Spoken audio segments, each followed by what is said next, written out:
Satisfied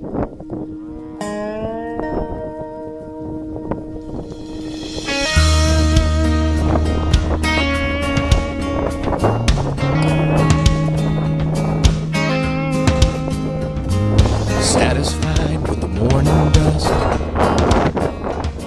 there's coffee stains in his pickup truck. He's praying for an inch of rain, but if it don't come down, he won't complain. He's tired and sweaty from the Texas sun. He only goes to bed when his work is done. Prepares his fields to grow his plants.